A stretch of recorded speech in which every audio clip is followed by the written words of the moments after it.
Welcome to the Great African Leadership Series, where we feature great inspirational speeches and quotes from African leaders.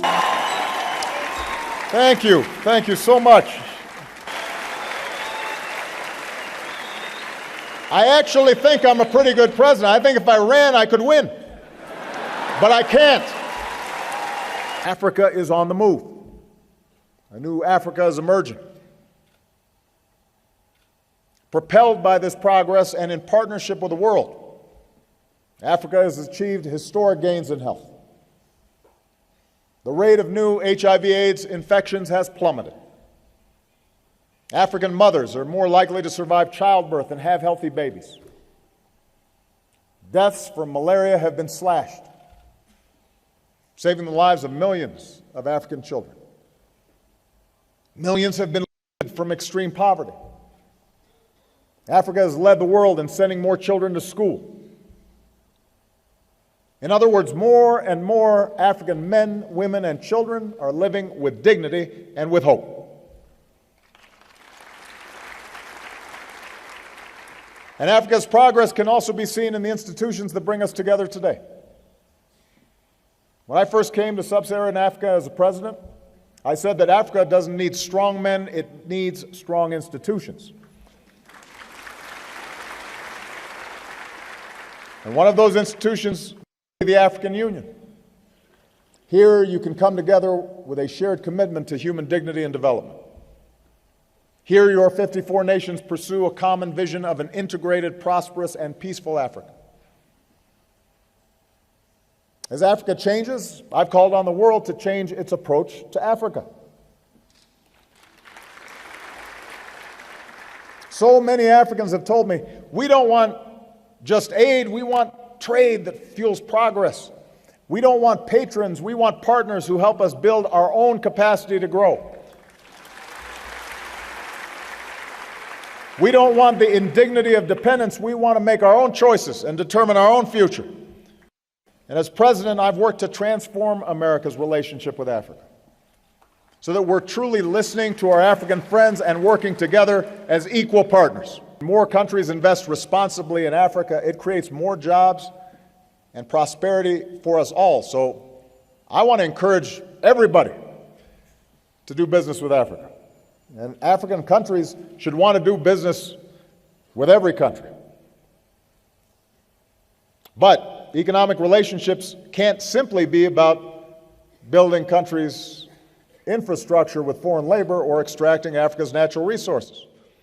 Real economic partnerships have to be a good deal for Africa. They have to create jobs and capacity for Africans.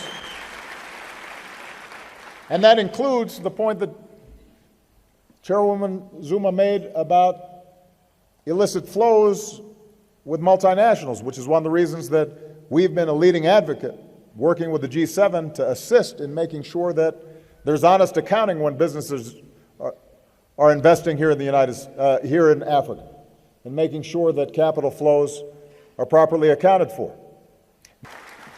But ultimately, the most powerful antidote to the old ways of doing things is this new generation of African youth.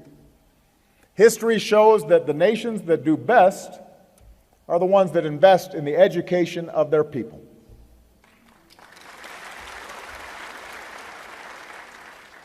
You see, in this information age, jobs can flow anywhere. And they typically will flow to where workers are literate and highly skilled and online.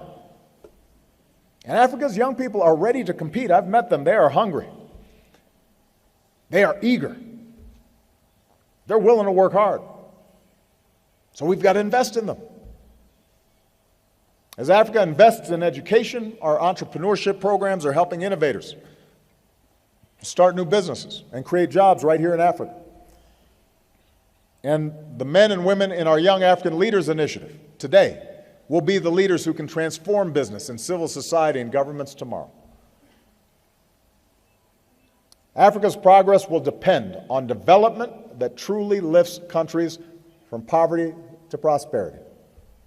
Because people everywhere deserve the dignity of a life free from want. A child born in Africa today is just as equal and just as worthy as a child born in Asia or Europe or America.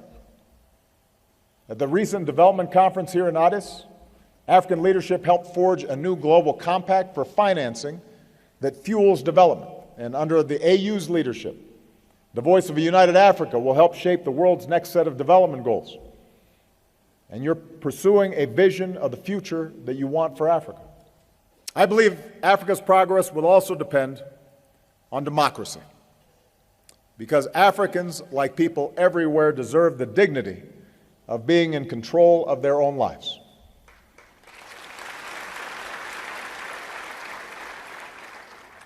We all know what the ingredients of real democracy are. They include free and fair elections, but also freedom of speech and the press, freedom of assembly. These rights are universal. They're written into African constitutions.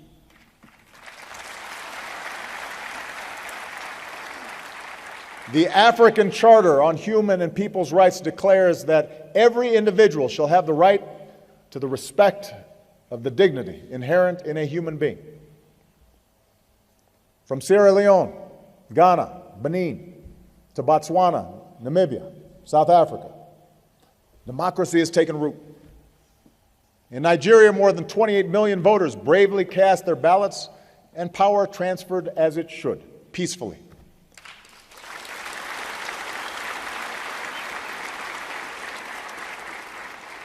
Yet at this very moment, these same freedoms are denied to many Africans.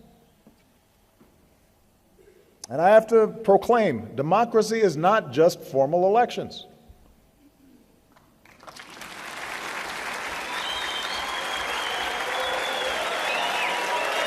You know, when journalists are put behind bars for doing their jobs, or activists are threatened as governments crack down on civil society,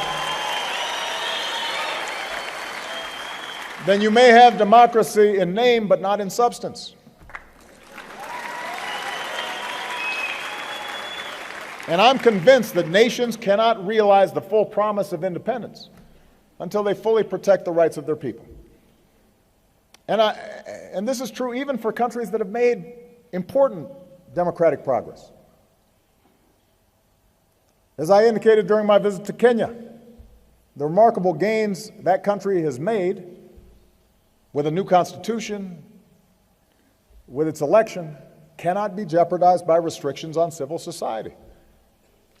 You know, likewise, our hosts, Ethiopians, have much to be proud of.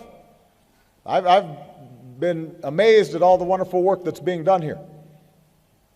And it's true that the elections that took place here occurred without violence.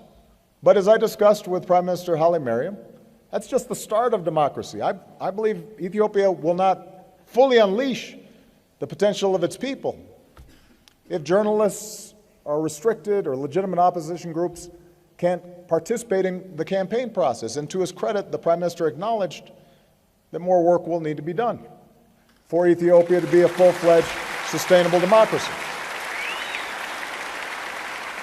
So these are conversations we have to have as friends. You know, American democracy is not perfect. No country is perfect, but we have to be honest and strive to expand freedoms, to broaden democracy. That's how your nations won independence, not just with rifles, but with principles and ideals. That's how African Americans won our civil rights. That's how South Africans, black and white, tore down apartheid. That's why I can stand before you today as the first African American president of the United States.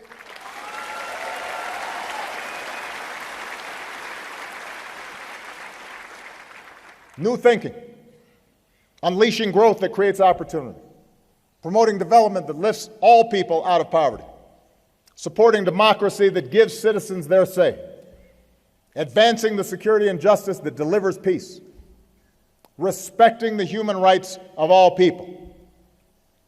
These are the keys to progress, not just in Africa, but around the world. And this is the work that we can do together. And I am hopeful. As I prepare to return home, my thoughts are with that same young man from Senegal who said, "Here I have met Africa, the Africa I've always believed in. She is beautiful and young, full of talent and motivation and ambition." To which I would simply add, as you build the Africa you believe in, you will have no better partner, no better friend than the United States of America. God bless Africa. Share this video with friends and family to support the channel.